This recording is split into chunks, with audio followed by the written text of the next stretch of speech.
Friends, রাতে কিভাবে tips ছিলেন আপনাদেরকে স্বাগতম। আজকে আলোচনা করবো গর্ভবতী মহিলার কেন পা ব্যথা করে। গর্ভধারণের একটি নির্দিষ্ট সময় পার হয় অনেক গর্ভবতী পায়ের ব্যথায় ভুগতে দেখা যায়। তবে ব্যথা অনেকটা পায়ে টান টান লাগা বা থেমে থেমে সংকোচ প্রশাসন হওয়া, পেশি শক্ত হয়ে যাওয়ার মতো, বিশেষ করে সারাদিন কাজ শেষ করে রাতে ঘুমানোর আগেই ব্যথাটা বেশি অনুভব হয়। এই ব্যথার কারণ ও নিরাময়ের কিছু উপায় সম্পর্কে জানাবো এই ভিডিওতে। আশা করি ভিডিওটি সম্পূর্ণ দেখবেন, সেই সাথে জানতে পারবেন আপনার বিভিন্ন ব্যথার নিরাময় সম্পর্কেও। চলুন অন্য আলোচনায়। গর্ভবতী পা ব্যথার কারণ। অতিরিক্ত ওজন বৃদ্ধির কারণে পা ব্যথা হয়ে থাকে। শরীরের খনিজ উৎপাদনের ঘাটতি থাকলে, পায়ে পানি আসা, হঠাৎ বাড়ি কিছু, ক্রমাগত বর্তমান শিশুর ওঠানামা ও চাপ, শরীরের হরমোনের ওঠানামা করাকেও গর্ভবতী পায়ের ব্যথার কারণ হতে পারে। সেই সাথে গর্ভবতী মহিলা যদি পা ব্যথা নিরাময়ের করণীয় টিপস সম্পর্কে জানতে চান, দেখতে হবে সম্পূর্ণ ভিডিও। ম্যাগনেসিয়াম সমৃদ্ধ খাবার গ্রহণ করুন। এই খনিজের অভাবে গর্ভবতীর মধ্যে পা ব্যথা দেখা যায়।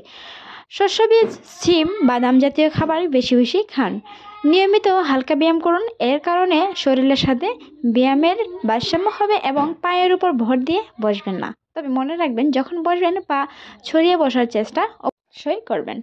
সেই সাথে গর্ভবতীর মার খাদ্য তালিকায় অবশ্যই আপনাকে ভিটামিনের ঘাটতি যেন না থাকে সেই সম্পর্কে খেয়াল রাখতে হবে। ব্যথা আক্রান্ত স্থানে হালকা গরম ছেঁক দিন, এতে ব্যথা কিছুটা কম হবে। ব্যথা চলার সময়ে ঠান্ডা মেঝেতে কিছুক্ষণ পা রাখুন। পুরো গর্ভকালীন সময়ে সমতল জুতা পরিধান অবশ্যই করতে হবে, নইলে পায়ের ব্যথা সৃষ্টি হবে। সেই সাথে পায়ের মাংসপেশিতে খালি হাতে হালকা ম্যাসেজ অবশ্যই করা দরকার। পর্যাপ্ত পানি পান করা একজন গর্ভবতী মহিলার অবশ্যই গুরুত্বপূর্ণ এবং হাইড্রোজেনও রাখা খুব গুরুত্বপূর্ণ।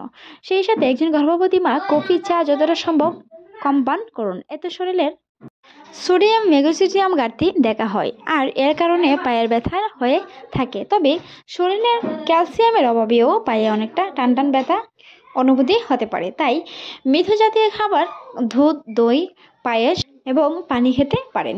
সেই সাথে চলাফেরা ধীরে সুস্থে রাখুন। হঠাৎ বসে পড়া বা হঠাৎ করে দাঁড়াতে যাবেন না, এতে করে পায়ে টান লাগা কিংবা পায়ে ব্যথা হওয়ার অনুভূতিটা বাড়তে পারে। সেই সাথে আপনাকে অবশ্যই পর্যাপ্ত পানি পান করতে হবে। গর্ভকালীন অন্যান্য শারীরিক ব্যথার মতো পায়ে ব্যথা হওয়াটাও স্বাভাবিক। পুরো গর্ভকালীন সময়ে মাঝে মাঝে বা টানা কিছুদিন এই ব্যথাটা হয়তো আপনাকে হতে পারে। এই ব্যথা পুরোপুরি নিরাময় সম্ভব নয় যতদিন না আপনার সন্তান প্রসব হচ্ছে। তাই কিছু কিছু সময় আপনাকে মেনে চলে ব্যথার কিছু নিরাময় হতে পারে। কষ্ট হলেও মানিয়ে চলার চেষ্টা অবশ্যই করতে হবে। তবে যদি ব্যথার অসহনীয় হয়, ডাক্তারের সাথে চ্যানেল নতুন হয়ে থাকলে চ্যানেল সাবস্ক্রাইব করে পাশেই থাকুন। আপনাকে অসংখ্য ধন্যবাদ।